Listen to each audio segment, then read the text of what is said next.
Hejsan, Sofia Norman, Uppsala träningsstudio. Vi ska gå igenom övningen chins eller pull-ups. Det finns ju lite olika namn på de här två. Vilket är en riktigt bra övning för att stärka upp överkroppen men också mycket bålstyrka. Och det här är en övning som är väldigt tung, men bara man bestämmer sig för att man ska klara den så kommer det gå, men det krävs en hel del träning. Så jag ska gå igenom två olika sätt att göra den på. Först så har vi den originalövningen chins och sen ska jag också visa med gummiband. Vad som är viktigt att tänka på i den här övningen är som sagt att bålen har en jätteviktig roll i den här övningen för att man ska kunna dra sig uppåt. Så det är alltså inte bara den här delen som ska jobba utan alltihopa ska hjälpa till. Så vi kommer använda greppet med knogarna bort ifrån. Men man kan också köra den här neutralt eller knogarna bakåt. Det är lite beroende på vad man vill uppnå.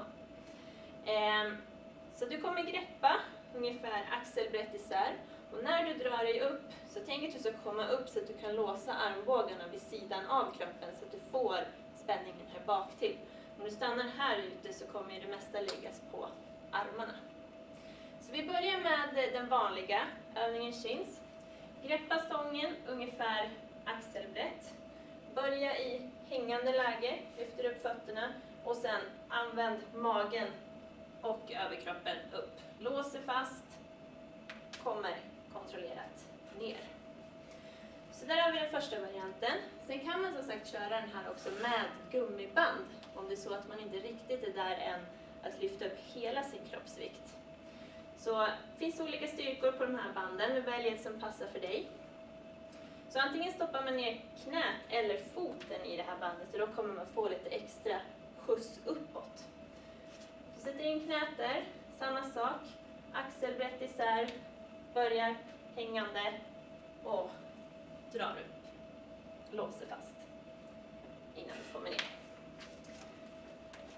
Så testa lite grann och se vart du är någonstans på just den här övningen. Och det finns andra varianter också, att man kan köra negativa där man bromsar sig ner, använder TRX-band. Så det finns många sätt att bli stark i den här övningen. Så se vart du är någonstans och jobba riktigt mycket för att nå dit så kommer det gå. Stort lycka till!